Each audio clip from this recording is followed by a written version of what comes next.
Hello दोस्तों, welcome to my YouTube channel concept अपना। तो चलिए आज हम लोग वास्तविक संख्या के बारे में पढ़ते हैं। वैसे वास्तविक संख्या से पहले भी एक संख्या होती है जिसको बोलते हैं सम्मिश्र संख्या। सम्मिश्र संख्या यानी कि कॉम्प्लेक्स नंबर। इससे भी पहले एक संख्या होती है जिसका नाम है सम्मिश्र संख्या। सम्मिश्र संख्या। तो सम्मिश्र संख्या दो प्रकार की होती है, जिसमें पहला होता है वास्तविक संख्या और दूसरा होता है काल्पनिक संख्या। काल्पनिक संख्या। तो आज हम लोग का टॉपिक रहेगा केवल वास्तविक संख्या को हम लोग कवर करेंगे, बाकी काल्पनिक संख्या को हम लोग किसी अन्य वीडियो में कवर करेंगे। तो चलिए वास्तविक संख्या के बारे में हम लोग पढ़ते हैं। तो यहाँ पे वास्तविक संख्या में पहला हमारा हिस्सा है प्राकृत संख्या। तो प्राकृत संख्या किसे कहते हैं? तो बोलेंगे यहाँ पे हम लोग गिनती की संख्या को प्राकृत संख्या कहते हैं। गिनती की संख्या को प्राकृत संख्या कहते हैं। जैसे जैसे एग्जाम्पल बनेगा यहाँ पे हमारे पास 1, 2, 3, 4, 5, 6 अनंत तक। तो इस प्रकार से यहाँ पे हमारा बनेगा कि सबसे छोटी प्राकृत संख्या कौन सी है? तो बोलेंगे 1। सबसे बड़ी प्राकृत संख्या कौन सी है? तो यहाँ पे इसके बारे में नहीं कहा जा सकता है, कितना अनंत है। और एक बतौर प्राकृतिक संख्या को हम लोग बड़ा एन से सूचित करते हैं, बड़ा एन से। फिर आते हैं दूसरा नंबर पे पूर्ण संख्या। तो बोलेंगे यहाँ पे कि प्राकृतिक संख्या के समूह में शून्य को शामिल कर देने से जिस संख्या का निर्माण होता है उसे हम लोग पूर्ण संख्या कहते हैं। जैसे एग्जांपल इसका लेते हैं तो इसमें हो जाएगा 0, 1, 2, 3, 4, 5 अनंत तक। कहेगा सबसे छोटी पूर्ण संख्या कौन सी है? तो बोलेंगे 0। सबसे बड़ी पूर्ण संख्या कौन सी है? तो अनंत। इसके बारे में नहीं कुछ कहा जा सकता कितना है, कोई फिक्स वैल्यू इसका नहीं है कि अंतिम में कहां तक जाएगा। इसको हम लोग W से सूचित करते हैं। इसको हम लोग W से सूचित करते हैं। फिर आते हैं पूर्णांक संख्या। तो बोलेंगे पूर्ण संख्या के समूह में, पूर्ण संख्या के समूह में ऋणात्मक संख्याओं को शामिल कर लेने से जिस संख्या का निर्माण होता है उसे बोलते हैं पूर्णांक संख्या। इसका उदाहरण हो जाएगा हमारे पास -5, -4, -3, -2, -1, 0, 1, 2, 3, 4, 5 अनंत तक। यानी कि इधर बोल सकते हैं हम कि माइनस अनंत से लेकर के डॉट डॉट -5, -4, -3 बढ़ते बढ़ते हम लोग अनंत तक जाएंगे। यानी कि माइनस अनंत से लेकर के प्लस अनंत तक इसका रेंज होता है। माइनस अनंत से लेकर के प्लस अनंत तक।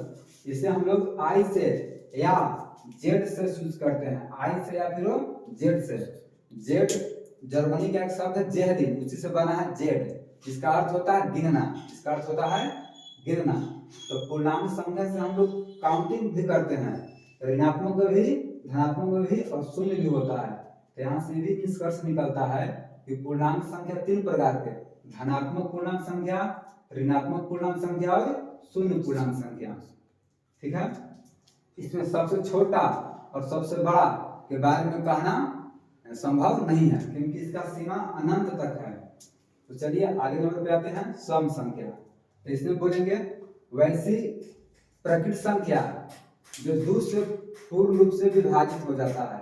वैसी प्रकृत संख्या जो 2 से पूर्णतः विभाजित हो जाता है उसको बोलते हैं हम लोग सम संख्या। जैसे एग्जाम्पल किया जाए इसमें तो 2 हो गया, 4 हो गया, 6, 8, 10, 12, 14 मतलब इसमें किसी में जब देख लीजिए 4 है, इसको 2 से हम काट रहे हैं तो 2 बार में कट जाएगा। 12 है, 2 से काटेंगे तो 6 बार में कट जाएगा। यानी कि जो प्राकृत संख्या 2 से कट जाए उसको बोलेंगे सम संख्या। जैसे 4 हो गया, 6 हो गया, 12 हो गया, 14 हो गया। इस प्रकार से सब हमारे पास सम संख्या है। सबसे छोटी सम संख्या कहेगा तो बोलेंगे 2 है, सबसे छोटी सम संख्या 2 है। कभी कभी बोर्ड एग्जाम में 10वां के बोर्ड एग्जाम में पूछेगा कि सम संख्या का व्यापक रूप क्या होता है। यहाँ लिख देते हैं सम संख्या का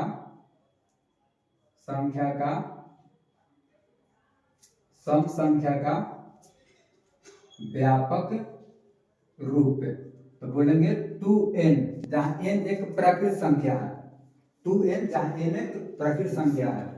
तो इस प्रकार से आगे आते हैं विषम संख्या। तो इसमें बोलेंगे वैसी प्राकृत संख्या जो 2 से पूर्णतः विभाजित नहीं होता है, वैसी संख्या जो 2 से पूर्णतः विभाजित नहीं होता है तो उसे बोलते हैं विषम संख्या, ओड नंबर। इसका उदाहरण देखें, इसमें हो जाएगा 1 3 5 7 9 11 13 15 डॉट अनंत। तो इस प्रकार से 1 3 5 7 इसको यदि हम 2 से विभाजित करते हैं तो पूरा पूरा विभाजित नहीं होगा, बल्कि शेष बचेगा इसमें। तो शेष बचेगा यानी कि हमारा हो जाएगा विषम संख्या। अब कहेगा सबसे छोटी विषम संख्या कौन सी होती है तो बोलेंगे 1। सबसे छोटी सम संख्या कहेगा तो 2 और सबसे छोटी विषम संख्या कहेगा तो 1। कभी बोर्ड एग्जाम पूछता है कि सबसे छोटी सम संख्या और सबसे छोटी विषम संख्या का गुणनफल क्या होगा, तो इसका हो गया 2 है, इसका हो गया 1 है, गुना करेंगे तो 2 एकम 2 हो जाएगा। इस प्रकार से हमारा सवाल का जवाब भी हो जाएगा।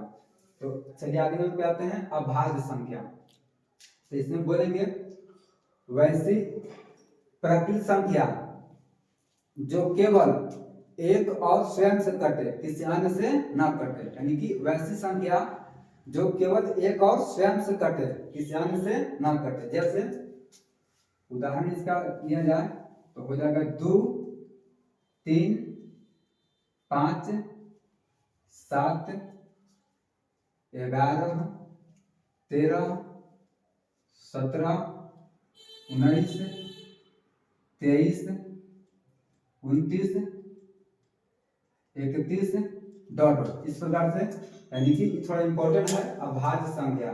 तो बोलेंगे वैसी प्राकृत संख्या जो केवल एक और स्वयं से कटे, वैसी संख्या जो केवल बोलेंगे वैसी प्राकृत संख्या जो केवल एक और स्वयं से कटे, किसी अन्य संख्या से नहीं विभाजित होता है, उसको बोलते हैं अभाज्य संख्या। उदाहरण हमारे पास हो जाएगा 2 3 5 7 11 13 17 19 23 29 31 इत्यादि।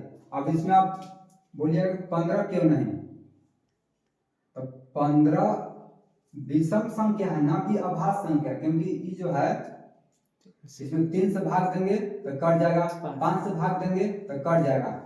यानी कि हमारा डिफिनेशन कहता है कि केवल एक और स्वयं से कटे, किसी अन्य से विभाजित न हो। इसका दूसरे शब्दों में एक और परिभाषा है कि वैसी प्राकृत संख्या जिसका केवल और केवल 2 गुणनखंड हो, वैसी प्राकृत संख्या जिसका केवल और केवल 2 गुणनखंड हो।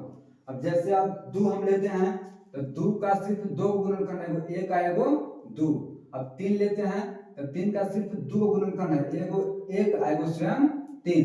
अब हम 5 लेते हैं तो 5 का सिर्फ 2 गुणनखंड है, एगो स्वयं 1 आएगा स्वयं 5। तो बस जिसमें सिर्फ 1 और 5 रहे माने स्वयं रहे, तो इस प्रकार से अभाज्य संख्या हमारा ये है। फिर आगे देखते हैं भाज्य संख्या। इसमें बोलेंगे वैसी प्राकृत संख्या जो एक और स्वयं के अलावा किसी अन्य संख्या से भी विभाजित होता है, वैसी प्राकृत संख्या जो एक और स्वयं के अलावा किसी अन्य संख्या से भी कटता हो, उसको बोलते हैं भाज्य संख्या। इसको हम लोग यौगिक संख्या भी कहते हैं, और एक विशेष बात और अभाज्य संख्या को रूट संख्या भी कहते हैं। अभाज्य संख्या को रूट संख्या और भाज्य संख्या को यौगिक संख्या कहते हैं। इसका उदाहरण देख लेते हैं। हमारे पास हो जाएगा 4 6 8 9 10 12 डॉट डॉट। तो इस प्रकार से ये संख्या है जो एक और स्वयं के अलावा किसी अन्य संख्या से भी कटेगा। 4 है, 1 से कटेगा, 4 से कटेगा, लेकिन 2 से भी कटेगा। तो इस प्रकार से ये हमारा हो गया भाज्य संख्या। फिर 6 है तो 6 से भी कटेगा, 1 से भी कटेगा और 3 से भी कटेगा, 2 से भी कटेगा।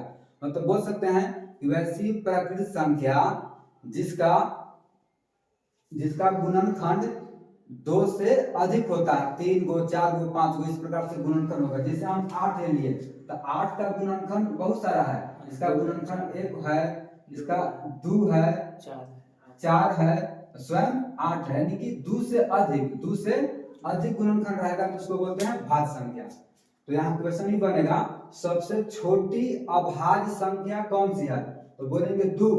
सबसे छोटी अभाज्य कहेगा तो 2 और सबसे छोटी भाज्य कहेगा तो 4। कभी कभी बोर्ड एग्जाम में पूछता है कि सबसे छोटी भाज्य संख्या और सबसे छोटी अभाज्य संख्या का गुणनफल क्या होता है। तो भाज्य संख्या 4 है और अभाज्य संख्या 2 है, तो दोनों गुना करेंगे तो 4 दूनी हमारे पास हो जाएगा 8। कभी कभी इसका महत्व में पूछ लेता है, कभी कभी लघुत्तम में पूछ लेता है। कहेगा कि सबसे छोटी अभाज्य संख्या और सबसे छोटी भाज्य संख्या का महत्तम क्या होगा। तो 2 और 4 हमारे पास संख्या दिख रहा है यहाँ पे, तो 2 4 का महत्तम हमारे पास हो जाएगा 2 और जबकि लघुत्तम हो जाएगा 4। तो इस प्रकार से उस क्वेश्चन का आंसर भी हमारा हो जाएगा। तो चलिए आगे नंबर पे आते हैं,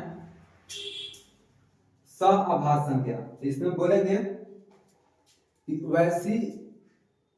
वैसी संख्या जिसका महत्तम समवर्तक सिर्फ और सिर्फ 1 होता है। वैसी संख्या जिसका महत्तम समवर्तक सिर्फ और सिर्फ 1 होता है उसको बोलते हैं सहअभाज्य संख्या। अब जैसे इसका उदाहरण लेते हैं, जैसे हमारे पास हो जाएगा 2 और 3, ये अपने आप में सहअभाज्य संख्या। क्यों? क्योंकि 2 और 3 का महत्तम 1 हो जाएगा। फिर लेते हैं 4 और 5। जरूरी नहीं है कि मैंने दोनों संख्या अभाज्य ही रहे, भाज्य भी रह सकता है और अभाज्य भी रह सकता है। मतलब बोल सकते हैं कि वैसी प्राकृतिक संख्या जिसका महत्तम समवर्तक सिर्फ और सिर्फ 1 हो, मतलब कह सकते हैं दोनों में कॉमन सिर्फ कितना हो, 1 हो, तो वैसी संख्या को बोलते हैं सहअभाज्य संख्या। और भी उदाहरण देख सकते हैं, जैसे यहाँ पे 18 और 25 हो सकता है, और भी देख सकते हैं 12 और हमारे पास यहाँ पे 12 और यहाँ देखते हैं 17। तो इसमें देखा जाए इस सब का महत्तम यदि निकाला जाए तो हमेशा कितना आएगा, 1 आएगा। यदि दो संख्याओं का महत्तम 1 आता है तो वे दोनों संख्याएं आपस में सहअभाज्य कहलाती है।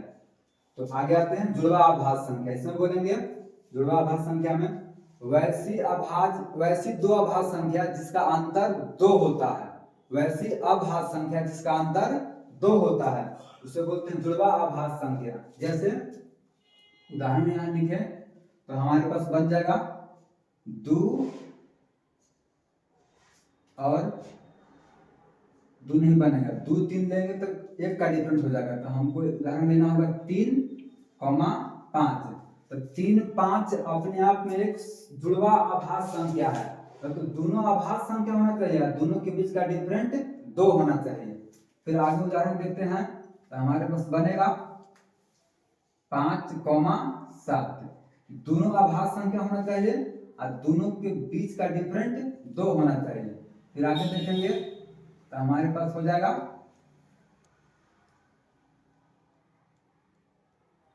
इसके बाद हमारे पास और भी उदाहरण हो सकते हैं। इसमें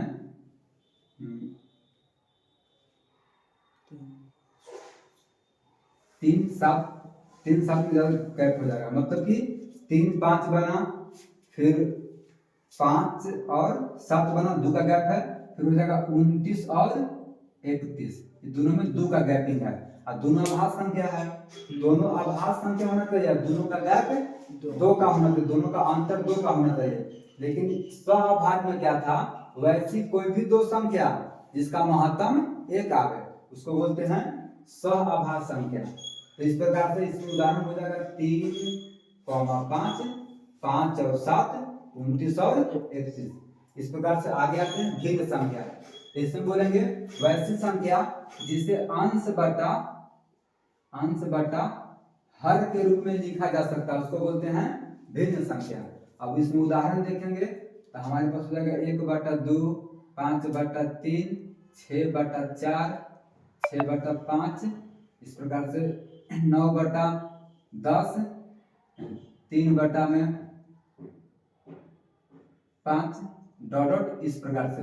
तो हमारे पास भिन्न संख्या का परिभाषा बनेगा वैसी संख्या जिसे अंश बटा हर के रूप में लिख सकते हैं, उसको बोलते हैं भिन्न संख्या। इसका एक और परिभाषा होता है कि वैसी संख्या जिसे अनुपात में लिख सकते हैं, रेशियो फॉर्म में। यह है 1/2 मतलब 1:2, 5/3 है मतलब 5:3, 6/5 है मतलब 6:5, 9/10 है मतलब 9:10। इस प्रकार से अनुपात में भी लिखते हैं तो अपने आप में भिन्न संख्या होती है। भिन्न संख्या 3 प्रकार का होता है, संयुक्त भिन्न, इस प्रकार से। ठीक है, आगे देखते हैं परिमेय संख्या। तो परिमेय संख्या में हमारा हो जाएगा परिभाषा बनेगा इसका, परिमेय संख्या का परिभाषा बनेगा वैसी संख्या जिसे p/q के रूप में लिखा जा सके, जहां p और q एक पूर्णांक हो और q नॉट इक्वल टू 0 हो। मतलब कि कोई भी संख्या को यदि हम p/q में लिख पाते हैं और दोनों संख्या यदि पूर्णांक संख्या है और नीचे का वैल्यू 0 के बराबर नहीं है, तो वह संख्या निश्चित रूप से परिमेय संख्या होगा। जैसे इसका यदि उदाहरण दिया जाए तो हमारे पास हो जाएगा 5/2, 1, 0, 6, ये सब अपने आप में क्या है, परिमेय संख्या। क्यों? क्योंकि जैसे 5/2 हो गया तो 5/2 हो गया तो 5 काम कर रहा है p का और 2 काम कर रहा है q का। तो 5 भी पूर्णांक है और 2 भी पूर्णांक है और 2 0 नहीं है, 2 0 के बराबर नहीं है। यानी कि ये हमारा दिया गया उदाहरण है परिमेय संख्या का है। फिर होगा 1 है, तो 1 को हम लोग चाहेंगे ना तो 1/1 भी लिख सकते हैं, 1/1, जिसमें तुलना होगा तो p/q। तो p मतलब 1 भी पूर्णांक है, q 1 भी क्या है, पूर्णांक है, 0 के बराबर नहीं है। तो इस प्रकार से 1 भी हमारे पास परिमेय संख्या है, 0 भी परिमेय संख्या है और 6 भी परिमेय संख्या है। 0 परिमेय संख्या इस प्रकार से, क्योंकि 0 को हम लिखेंगे 0/1 तो p/q, तो p बराबर 0 है तो p पूर्णांक है, यानी कि 0 पूर्णांक संख्या। अभी यहाँ पे बताए थे कि पूर्णांक संख्या में 0 भी रहता है, तो 0 पूर्णांक संख्या है। नीचे q का मान 1 है, ये अपने आप में पूर्णांक है। तो दोनों यदि पूर्णांक होता है तो निश्चित रूप से परिमेय होगा। लेकिन एक विशेष बात ध्यान रखना है कि हर का वैल्यू q का वैल्यू 0 नहीं होना चाहिए। क्यों? क्योंकि यदि q का वैल्यू 0 हो जाएगा तो उसका वैल्यू अनडिफाइंड होता है। गणितज्ञ यहाँ पर उस बात का मान कितना होगा इसको नहीं बताए हैं, इसका मान कुछ भी हो सकता है, उसको अनंत माना गया है।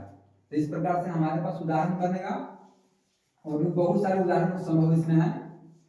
फिर आगे नंबर देखते हैं अपरिमेय संख्या। इसमें बोलेंगे वैसी संख्या जिसे p/q के रूप में नहीं लिखा जा सकता है, जहां p और q एक पूर्णांक हो। जैसे उदाहरण इसमें देखते हैं, जैसे इसका एक और परिभाषा हो सकता है, यदि किसी संख्या का वर्गमूल पूर्ण रूप से नहीं निकलता तो वह संख्या अपरिमेय संख्या कहलाती है। रूट वाली प्रत्येक संख्या जिसका वर्गमूल ना निकले वह अपने आप में अपरिमेय संख्या। जैसे हम लिखते हैं √5, तो √5 को हम लिख सकते हैं √5/1। यहाँ p/q में तो लिखा गया, लेकिन p और q दोनों पूर्णांक नहीं है। p पूर्णांक नहीं है क्योंकि √5 पूर्णांक संख्या नहीं होती है। यहाँ पे देख सकते हैं √5 कहीं पर भी यहाँ नहीं आया है, यानी कि परिभाषा कह रहा है कि पूर्णांक नहीं है। तो इस प्रकार से नहीं आती, मतलब पूर्णांक रहा था तो परिमेय हो जाता, पूर्णांक नहीं है तो क्या हो जाएगा, अपरिमेय हो जाएगा। या फिर ऐसे भी सोच सकते हैं कि 5 का वर्गमूल नहीं निकलेगा, पॉइंट में निकलेगा। √5 हो गया, √2 हो गया, √3 हो गया, √7 हो गया, √19 हो गया। इस प्रकार से रूट वाली संख्या जिसका वर्गमूल पूरा पूरा नहीं निकलता वह अपरिमेय होती है। और भी इसमें उदाहरण दे सकते हैं, जैसे 1/√2 हो गया, √3/√2 हो गया, √5/2 हो गया। इस प्रकार से ये सब संख्याएं अपरिमेय संख्या के अंतर्गत आती है। तो इस प्रकार से हमारा हो गया। तो आज के लिए इतना ही, धन्यवाद।